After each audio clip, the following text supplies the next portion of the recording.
Chapter 8 The Hero of Riverbend. As a leaving the goblins and the devil behind, you spend days trudging through the forest, following the river at the edge of the mountains as they lead you south.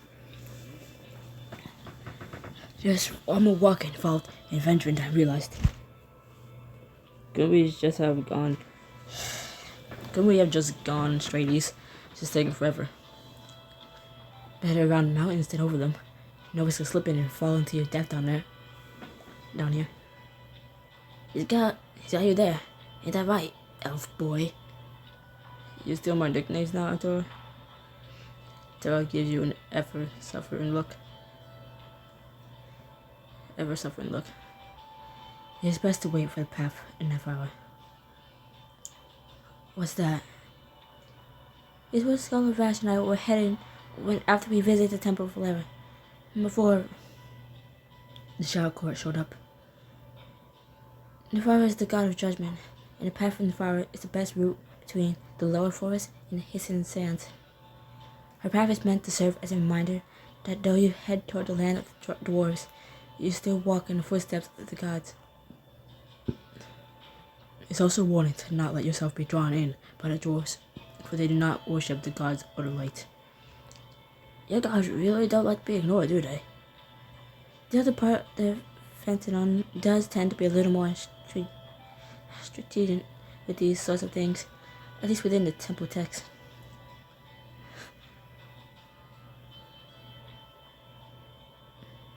The old gods must be real. I believe in them. With everything I've seen and everything we've been through, how couldn't I?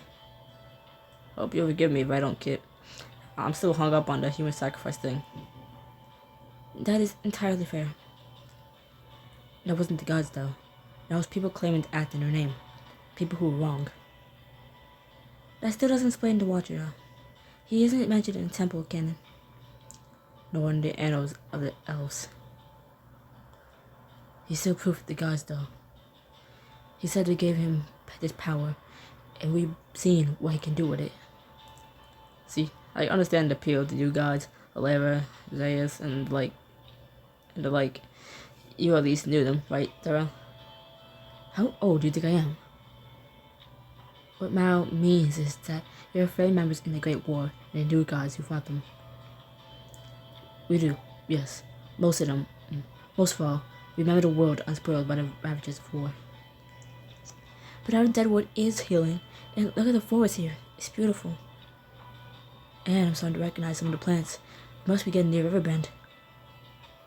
Isn't that where you grew up? Me and Kay both. Do you see that? She points, and you all turn to see the stone remnants of an ancient, overgrown building just peeking through the trees. That must be the ruins of the Temple of Valera. Now that brings back memories. The Temple of the Light. Sounds like a good place to camp. Depends on if the booby traps are still there. Booby traps? It's a long story. As you all head in the direction of the temple, Charles comes to an abrupt halt, suggesting for you all to do the same. There are voices ahead. And music?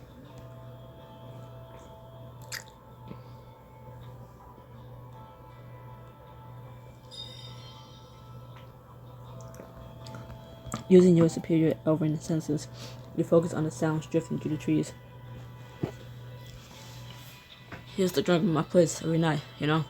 Even back then, I could see greatness in them. That voice, it sounds familiar? Like there are any other places to drink in Riverbend. Riverbend. Suddenly, you remember exactly who those two voices belong to. Grinning, you break through the trees to see two familiar and surprised faces. Harold? What are you doing here?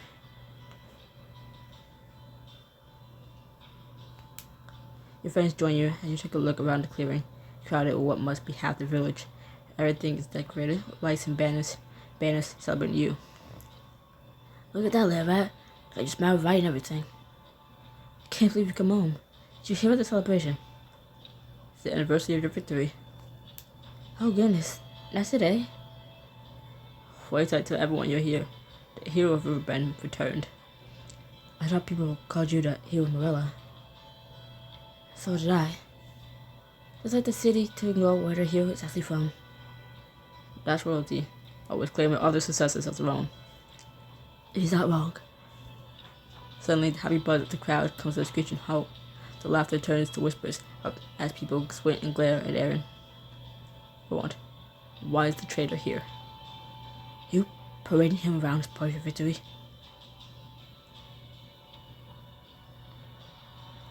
Actually, I'm working with him.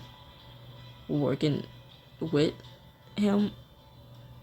Yes, to save the world. Out of the corner of your eye, you get a small smile creep onto Aaron's lips before he coughs and goes stoic again. A former trader's work is never done. Well, you're here. That's what matters. And there's plenty of food and drink for everyone. How's the sound of that? We were looking for a place to camp for tonight. That reminds me. These are my friends, Mal, Terrell, and Nia. They have fought with me against the Dreadwood. We've heard so many tales of you. It's an honor. But where's Cade?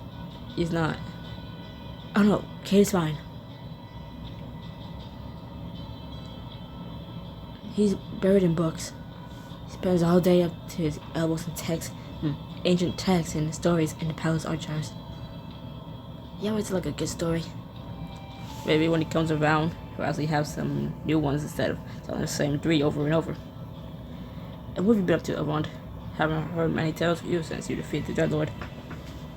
He's grinning at you without a care in the world, and you find your words caught in your throat, streamed back in the last couple of weeks, in the year you lost. He has no idea the terrors you face, the monsters that try to kill you, the ones who kill him, and everyone who hold dear if you can't stop them. You know. Abruptly, you feel like you're back in the shadow realm, strapped to the table by thick metal bindings, immobile bound, and helpless, and alone, so hopelessly alone. Bile fills your throat as you blink rapidly, trying to clear the horrific image from your mind. A slender hand slides into yours. Charles' voice is soft as he whispers in your ear. You're right, Avond. I'm right here. Close your eyes for a moment. You reopen them. You're back outside the Temple of Valera. Your heart still pounding in your chest. Leah glances at you, and rushes through the silence.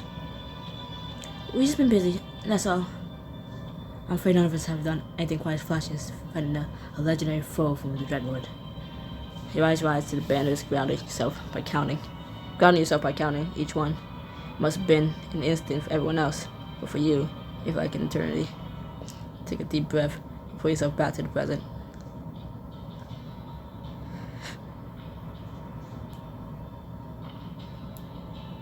I've been dabbling in some magic. You stop your fingers, and a flame the size of a small candle appears in your palm. You hold your hand so your old friends can feel the heat. Let the fire flare and grow before closing your fist and stuff it out. See? Nothing to it. Whoa, isn't that something? Should think, Zone magic was living among us the whole time. But that's not about me. I was Riverbend. But that's enough about me. I was Riverbend. Oh, well, driving even. You won't believe the number of people who come flooding in because they heard about you. You should tell everyone about the stool. The stool? I don't see any harm in it. He charges tourists 10 times as much to sit on the hero of Riverbend's favorite stool. Well, you did sit on it. I like this guy. Anyway, you should go inside and check out the rest of the activities. I'll make sure we set some tents aside for you and your friends. You guide your friends into the temple, shocked to see how different it looks. There's more people gathered than you ever seen in Riverbend. I didn't realize how many people were in your hometown, Avond. Neither did I. She got tourists. Every available space is strung with lights, decorations. Tents fill the atrium, offering sizzling food, ale, and games. Now this is more like it. No offense to the goblins, but I miss real ale. Get as many as you want. They appear to have a market as well. We should stock up on provisions before we leave.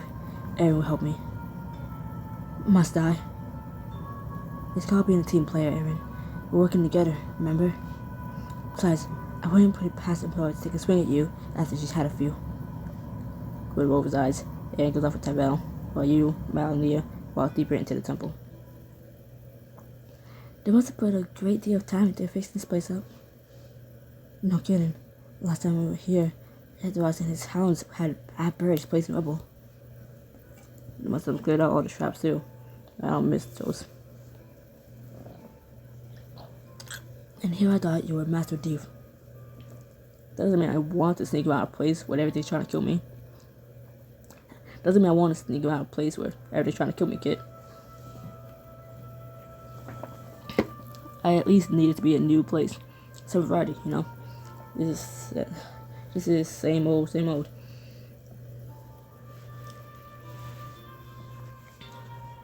Feels safe. Can't imagine any murders happening here.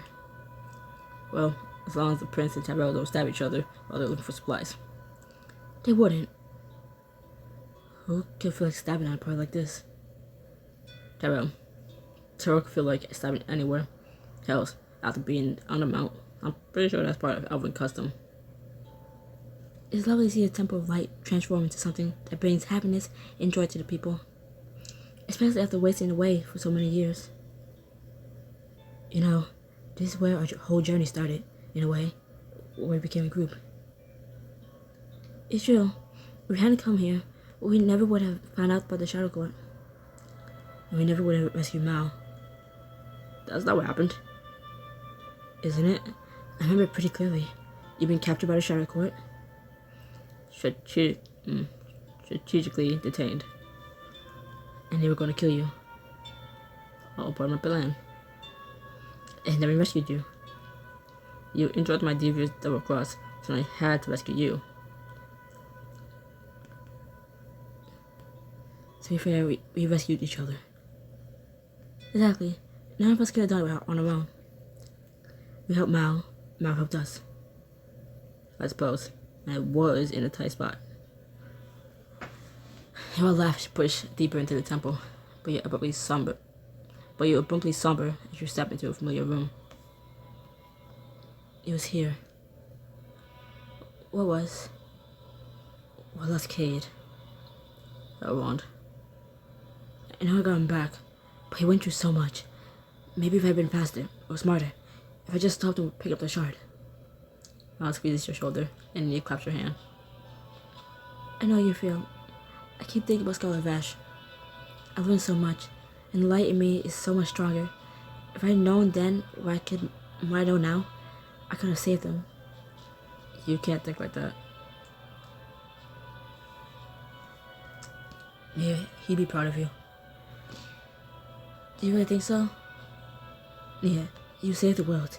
You did everything he wanted you to do, and then more. Not to mention all the work you've done forming the Temple of Light. I just wonder, if he was like Solomon, if he ever willing to... He cared about you, Nia. You have made him see the light. The real light. Nia draws her arms around you in a fierce hug, and you hold her for a moment. When she pulls back, she's smiling again. Best enough regrets and sadness for today. We're supposed to be celebrating. We're gonna get back to the others then.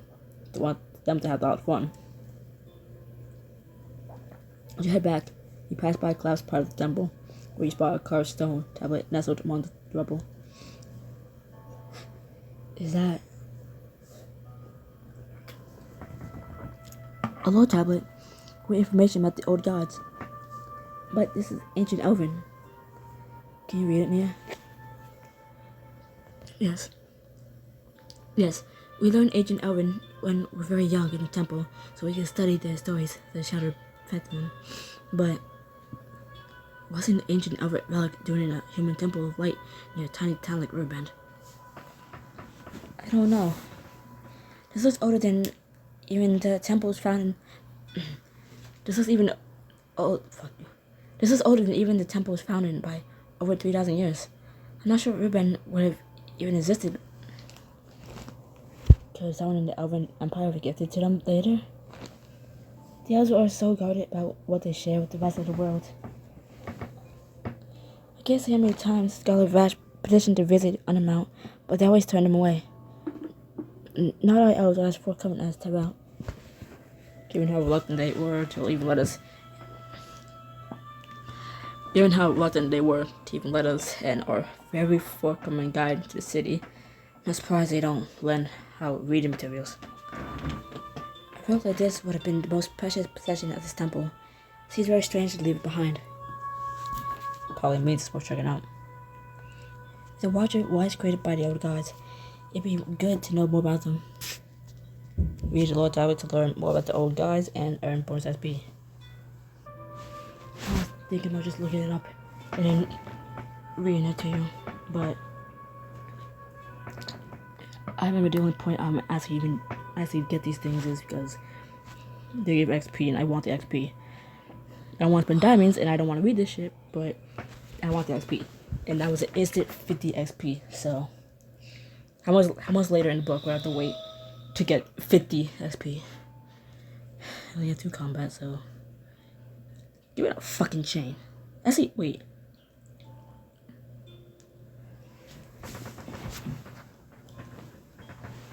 I want the chain because, like, I can whip things. And, well, who doesn't want to whip things?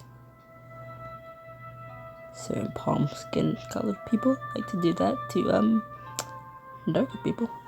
Back then. I want to whip things. But then, I have a staff. I have a legendary staff already. So, kind of want to use it, but fuck it. Give this goddamn chain. I want to whip things. I ruined the talking shit, but I don't care. Let's find out. And we're reading. I didn't want to pay for it. I was gonna read it to you without paying for it, but fuck it. If I was the eldest and wisest of the old gods, they all shared leadership, but the others often deferred to her judgment. In times of confusion and chaos, she brought order. She encouraged the gods to set about the laws of the world and to create others to inhabit it. She gave the spark of light to the elves, hence why she is sometimes referred to as the mother of all in holy songs and texts. Her other titles include justice, order, and giver of light. She is often associated with the sun and fire, and even though she now resides in Elhalis, all heat in our world begins and ends with her. Erinza, the elves' sacred meditation, to start and end of the day, always begins with an appeal of the Father to bless them with the sound judgment and the will to do what is necessary. Itar and Bakshi, the lovers, are the gods that most often referenced in the modern day. The tale of their courtship has inspired many epic poems and songs. Itar was made of earth, and Bakshi was made of water. They can meet, but they can never be together, for the land and the sea were always separate. After a long time apart, Bakshi ran to Itar and embraced them, and together they created the rivers and lakes across the land, and the islands scattered across the sea. They gave the elves Kivali emotional love, and Diwali physical attraction, though it is said they shared both. They are often called the two souls that form one god. As much as elven pairing that mixes Kivali and Diwali is seen as the height of hubris and a mockery, for attempting to become like the gods themselves. And a quick drink break. These reading sessions will be a lot more fun if I drunk alcohol. Cause oof. Nistras and Midis were twin brothers and sister. They were great warriors, each fierce and courageous in their own right. Nistras fought with steel, while Midis fought with magic. When they were young, they pledged to protect the world, and they would often duel to ensure they were ready to face whatever challenges would come. I said buds. Okay, I know it doesn't say buds, but I really want to say buds. I saw a B, I saw a U, and a T, and an S, and just said ooh, buds. But their bouts split the heavens, and after each battle, Midis would have to mend the sky, stand atop her brother's mighty shield so she could reach every corner. The lightning is her white hot dread, and the thunder is the clanking of his armor as he lifts her. Nidrax gave the elves their combat abilities, and I'm about to say Midas one of these times. Midas granted some magic. Every even blade, shield, and helm must be blessed in Night Dragon's name, for it may be used or worn, and one must seek Midas's blessing when casting spells. Legends tell of entire cities falling because they failed to seek the twin gods' favor. Soda break.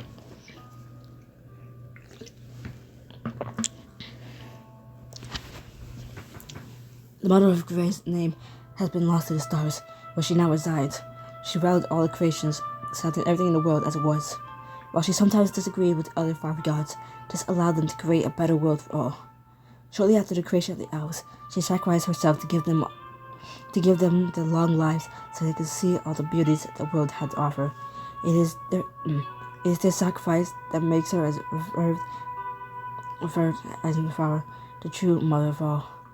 Some suggest that the mother of Gray is just another aspect of Nefara, meant to show how pure justice and duty demand that one must always be alone. Others suggest that our world had 2 mothers once, equally beautiful and deeply in love. These thoughts have been dismissed as hearsay. Oh, so homophobic. Can't have 2 mothers. We can't have sapphic mothers. The mother of Grey asks for neither worship nor thanks. In fact, to address or even pray for her diminishes her legacy, for as her name implies, she is always meant to be obscured. Wait, 5 gods. 1, 2, 3, 4, 5, 6. Oh, never mind. She would be 6. Never mind. And complete. I'm tapping the screen like 15 times. I was down there. I don't get what I'm middle. Fuck you. So means just 1, 2, 3. There's like 3 more. Fuck you. As the 3 of you head back toward the festival, Mao hurries ahead and you fall into step beside Nia. Now we're not in the shadow room anymore. I thought we could talk about. I heard what the village was saying. They made fresh honey candy. I have to try some. Nia. Sorry, Ron. You're so excited. What was it you were saying? She grinned at you, eyes sparkling. So stark contrast to how miserable she was when you first arrived in Lindsay Wood. We can't keep pretending that shadow transformation didn't happen. But she looks so happy right now. Nothing. It can wait. Returning to the temple's main chamber, you surveyed the festival booths as Isabel and Aaron joined you. Mintora was still perched at the bar, her arm around the rather confused-looking man. That's a very personal question. I don't think you should ask it in the future. But just this once. Orc men give birth the same way human and elf men do. The man hiccoughs and blinks. Mintora gives him a merry slap on the back, nearly knocking him off his stool. They grew hard. You'll figure it out. She bounds over to your party, leaving the man looking sullen and somewhat abashed. What should we have first? Food or alcohol? Haven't you already had alcohol? Doesn't mean we can have more alcohol. On the way to your table, you spot a vendor selling bright red sausages. Grinning, you buy a whole platter and dump it down on the table for your confused friends. I think since we're so close to my village, you should all try one of our local delicacies. Saucy sausages. Doesn't look delicious. It's a very good sign when you have to It's a very good sign when you have to give your food a silly name. Aaron, don't be rude. For once, I'm in agreement with the prince. That does not look appetizing. Hear that? I hope we're scared of common food. And that is not. Terrell, Mal, and Tora all scale to grab a sausage. Nia then takes one, and with some reluctance, so does Aaron. So they each take a bite. Their eyes go wide. That's hot. My mouth feels like it's on fire. You're just a bunch of wimps. This ain't nothing. But she keeps speaking, Tora breaks into a coughing fit, while Nia starts straightening the nearest tankard of ale. Oh, did I not mention? They're very spicy. Very funny, I want. Now, why don't you eat one? Please, Mal. I grew up eating these. You take a large bite of one of the sausages, and as you chew, the heat of it takes you off guard, making you sweat.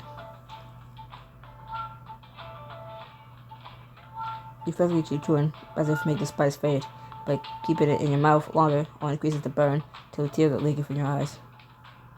Are you okay? Someone bit off more than they can chew. You give up and lunge for a tankard, join it back in one desperate gulp. Maybe a little harder than I remember. Your antics have attracted the crowd, A thin rising from them, they clap and cheer. So, you two boys from the hill of Riverbend. Yes, speech. No. With a quick glance around at the rest of your friends, you stand up and step forward, raising your voice to be heard by the gathered revelers. First of all, it means a lot to me that you put all this together just to celebrate me. When I was a child with nothing and no one, Riverbend took me in. You treated me like one of your own. You are one of us. Not many places would have done that for an orphan elf, but this place did. I used to dream of adventure, of seeing the world, of getting out of Riverbend. And you know what? I couldn't have done it at all if I hadn't started here. I'm actually glad I don't have the inspire skill, because then I feel obligated to pick it. But that's so cheesy. Riverbend is the best place in the entire world. Shut up. Place is my home now and always. I'm so glad I got to come back here, at least for a little while. A hearty cheer rises from the crowd, one that goes louder as you wave to the gathered throng.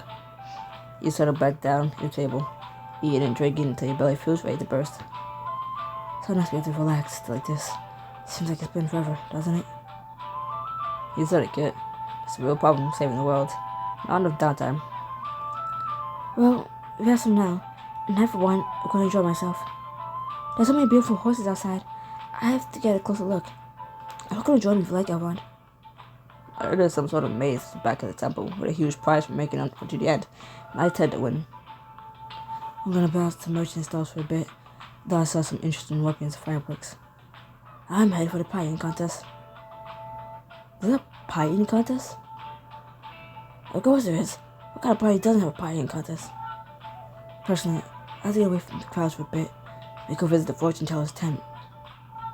Take this opportunity to enjoy the festivities with your companions, spend an intimate moment with them, share a kiss, and possibly more. How much is one of them?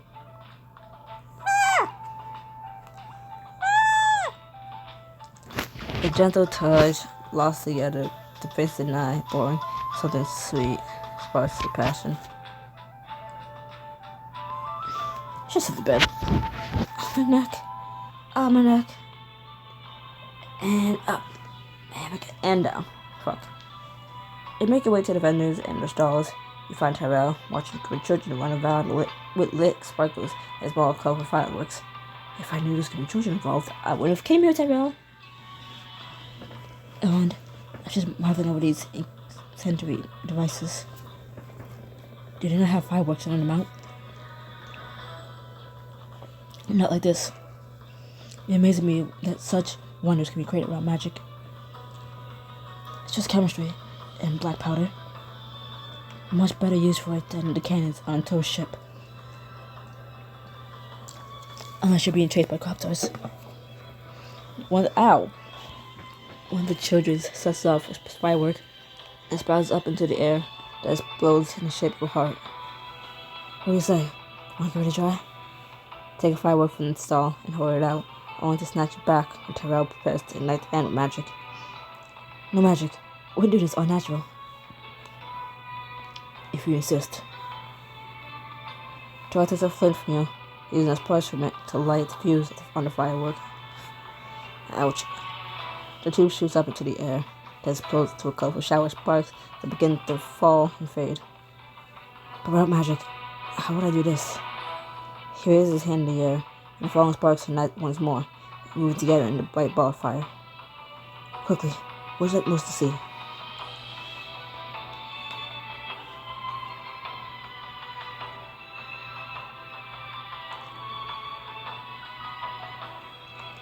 I'm touched. With the wave of his hand, sparks swirl, forming into two familiar figures, opens out, magic sparkling at its fingertips. More sparks from monsters who attack, but you and Tyrell dance through the battle, defeating each challenger as you stand back to back. Wow.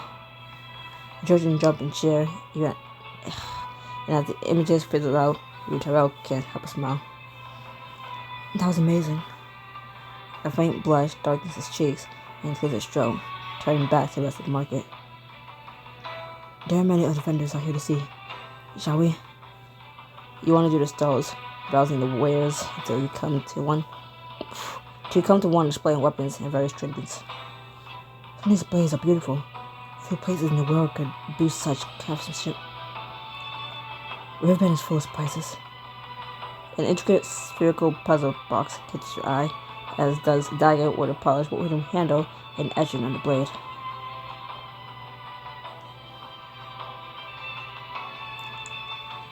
I like me a dagger, but puzzle? You lift the puzzle box from the table and fiddle with the moving pieces. Each one has what looks like Each one has what looks like part of a rune engraved on it. Huh. I wonder. You line two of the small pieces to form a complete rune. Seems like to open this, need these runes to spell out a particular phrase. That's a pretty good security system. You place the item and turn to Tyrell. I know it's your first time here, but there's a lot more of the temple to explore. I wouldn't mind finding some place a bit quieter, without as many people. Children. It leads Tyrell to a more intact part of the temple, now occupied by the festival, whose stained glass still fills the windows. You mean to comment on their beauty, but when you turn to face him, he looks lost in thought. Is everything okay, Tyrell? I was just thinking, how strange this must be for you, I wonder. When you disappeared last year, we fell apart without you there to lead us, myself included. He takes a deep breath. No, myself especially.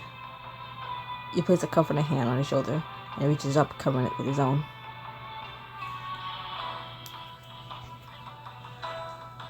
Switching hands, 'cause my thumb had a meltdown. So now that hand's on phone duty, since my thumb will start acting up. But for you, it's as if no time has passed. It's as odd as I imagine. No, not at all. I mean, must be strange for all of you. How so? I put that thumb on tapping the screen duty. Complain all you want, little bitch. Yeah, oh, you're suddenly not in pain anymore. Oh, wow. Alright, drama queen. Well, for me, things feel the same. Like no time has passed, because it hasn't. I spent almost the entire year asleep. But you'll have to deal with my kidnapping and the aftermath. Trying to save me and then have me suddenly appear again. It wasn't easy. But I'm just glad you're here now. So am I. Terrell acknowledges the words with a nod and smiles. Now, I told you that elven fireworks are different from yours. Would you like to see some? I'd love to. I'm an elf too, but I'm guessing you mean different from the ones I grew up seeing compared to elven magic fireworks. Because we're both elves, so it's my fireworks too. I just didn't grow up with that culture. So, yeah. He lifts his hands, magic swirls from his palms and joins together, a wild ball of color floating through the air in front of you. Wow. Damn. Ouch. You touch it lightly. The orb pops like a soap bubble, and the colored light scatters and dances across your skin, rippling like water in a pond. You float up and hang in the air. You watch them all, but when you look back at Tyrell, you find him staring at you, his eyes soft with affection. You're more lovely than words could ever describe. He touches your face first, stroking your skin with the pad of his thumb. He's trying to memorize the feel of it. Then he leans in and kisses you, and it's like he's the calm in the middle of the storm, keeping you safe. No one's gonna watch this shit. Tyrell, I just feel like doing it. No one's gonna watch this. You're just gonna wait till I do the next chapter of Surrender. Because no one's watching this, and surprisingly, someone does watch this. Hi, but you're waiting for Surrender. He just blows your mouth with a confidence that sends shivers up your spine, only for his hands to chase the shivers away with the warmth. You hold each other close, every part of you yearning for every part of him. When he pulls away, it's just a whisper against your lips. Whatever you would have, fuck it. Whatever you would have for me, I will give it to you. I paused just to burp in the mic. I'm not sorry. Terrell, I want all of you. He seizes your mouth again. His fingers already sliding around your neck to draw you in. His nails skim down your back and even over your clothing. They leave a fiery trail in your wake, pooling in your belly. More. Patience. You work quickly to get each other out of your clothes, touching and teasing as you go. Hello. Okay, is it bad that I used to look down to his waist? Not for that reason, but is it leather? Why does this underwear look like leather? Why does it look complicated at the front? Like, there's no zipper. Well, the middle seam looks like it could be a zipper, but then there's no zipper on it. But then also for underwear, that would be really fucking uncomfortable if there was a zipper right at your crotch. Because then you're just feeling that on your D or your P. It's like, so how?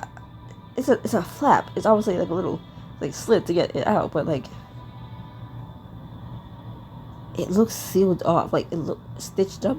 And then what are these, like, what? I'm gonna stop looking at the elf's boxers. Let me stop staring at this elf's leather boxers. Let him do his own thing. Let out a moan, and you finally feel his bare skin against yours. He kisses your jaw, so he bears you down to the ground. I've seen the world, everyone, and there's no sight more breathtaking than you. And you too, and those underwear that you have discarded on the ground.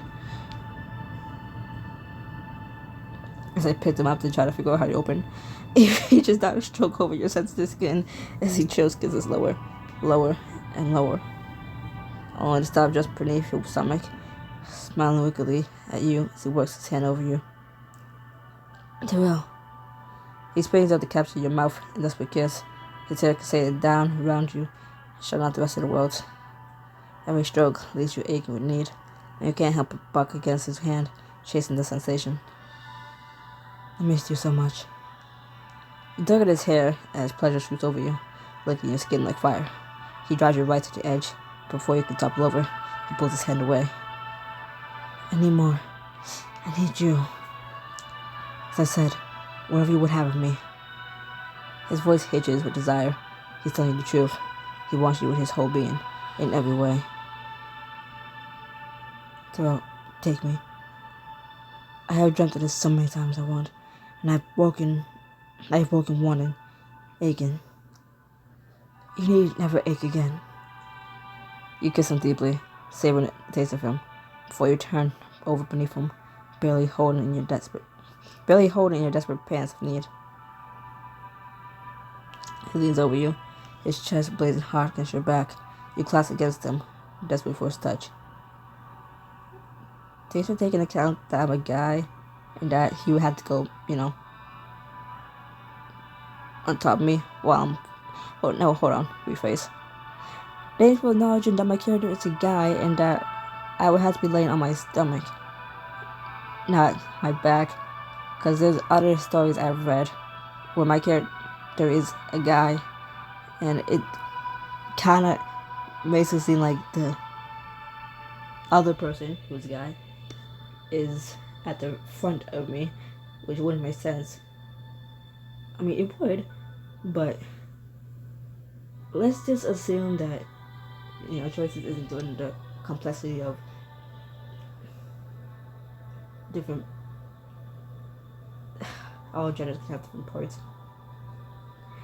You know what I mean? Like, not every guy has a D, not every woman has a P. It's like, yeah, okay, I get that, but I don't think Choices is doing it like that. So what makes it seem like guys hitting another guy from the front down there is it makes it obvious that that story wasn't meant for an MLM relationship. I can't remember the stories, but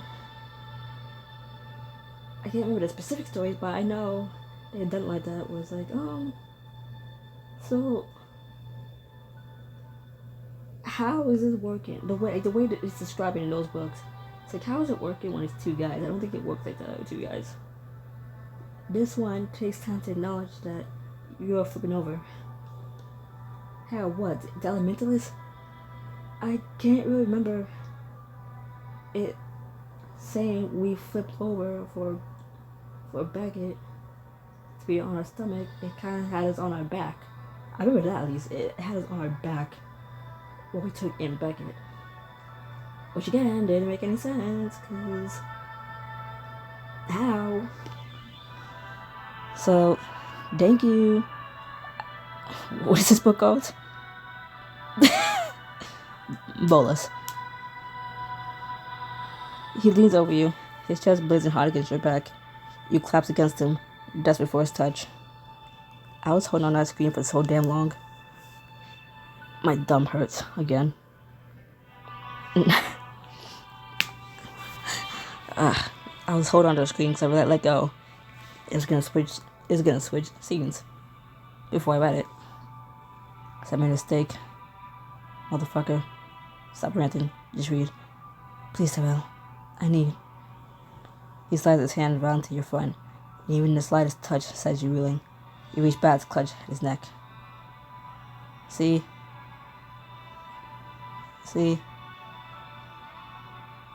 It's now we're face down. Not on our back. He can just, Am I making any sense? Probably not. I don't fucking care. Slim a chance someone actually watches this video, but like,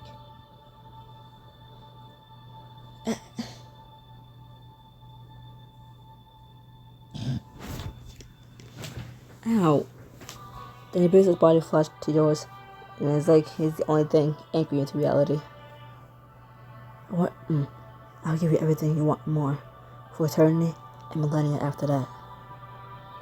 He moves against you, gentle at first, but you rock back against him. He picks up speed, the sensation overwhelming. The crook in my back, as I sat up, to lean back. There's a part of my back that hurts like shit, holy crap. He clutches your hips, holding them tight while your name falls from his lips like a mantra. I want to read it. My back needs to stop acting up.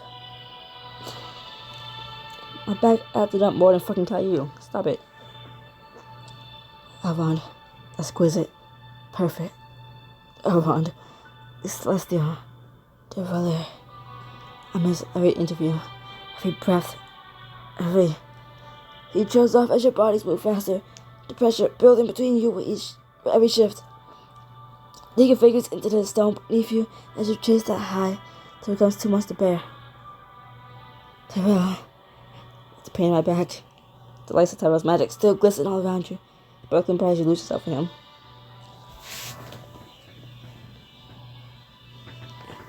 Tyrell holds you close and traces his fingers in soothing patterns over your skin. He puts a soft kiss to his chest. You smile at him.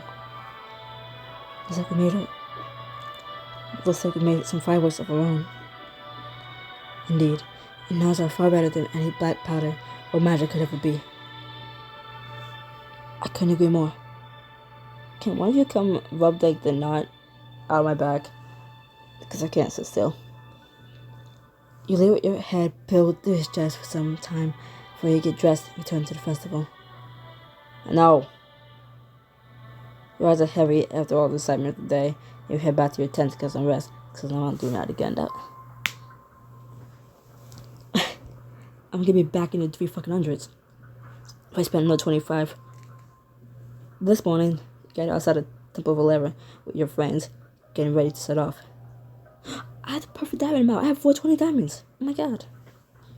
420. Okay. Maybe I drank a few too many ales. My head's pounding. So I had to stop when they're free. Has someone seen Aaron? Startled, you look around and realize he hasn't joined you. In fact, You haven't seen him all. You haven't seen him at all this morning. I bet he's just sleeping in. I'll go check his tent. She hurries off, but in minutes she returns, her expression serious. It's empty. She holds out a folded piece of paper with your name written on the outside. It shakes slightly in her hand, betraying her own nervousness. I found this on his bed.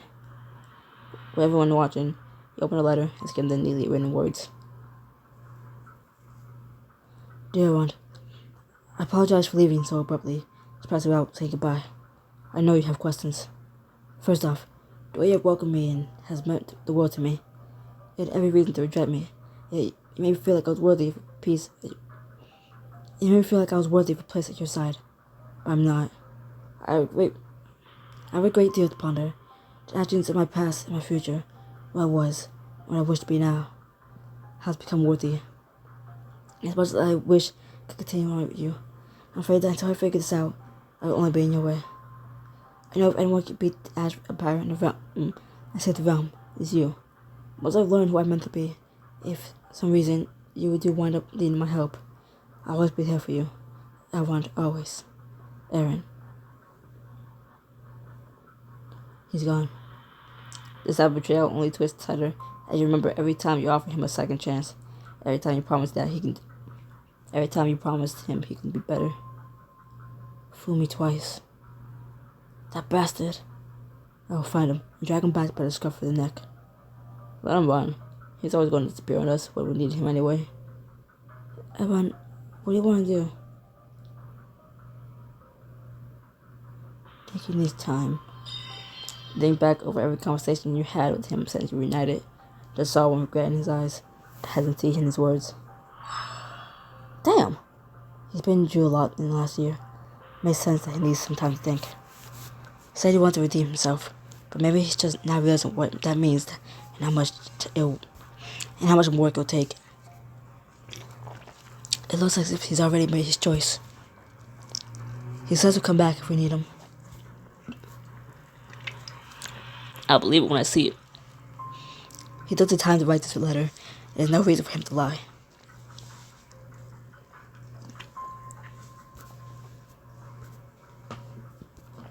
I swear I'm tapping the screen.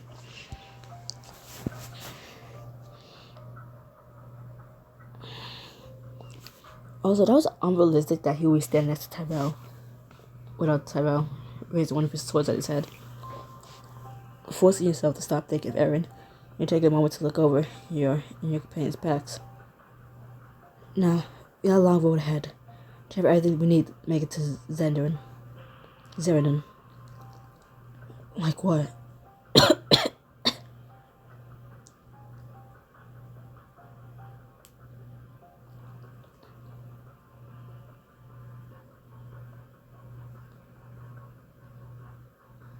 Zerenden is in a desert, so we need a lot of clothes, a lot of wedding, lots of water. You need lighter clothing and lots of water. It's at night. The desert's not hot at night. No, dry air can't hold heat at all. We'd chill by midnight if we don't come prepared. I guess we need all sorts of clothing. That's everything, then let's get moving. You trek for days, leaving behind a familiar forest for your home, and finally making your way to the desert, which despite your preparations, still takes you by surprise. It's so hot. I'm cooking my arm over here. Well, you are wearing black. Black always looks good, even when you're dying of heat stroke. A natural place, if you ask me. Who want to live this far from the water? I just realized that every one of them is wearing short sleeves already. We're the only ones who aren't. It's whatever. A natural place, if you ask me. Who want to live this far from water? Evan, you sure the watchers that the dwarves were still here? That is not, mythical? This is where he told me to go. You trudged stubbornly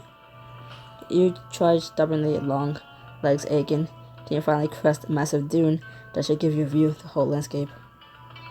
This can't be right. I promise, I know how to read a map. A long expanse of sand and rubble stretches out before you, broken only by a smattering of depleted stone ruins. But where's the city? Yay!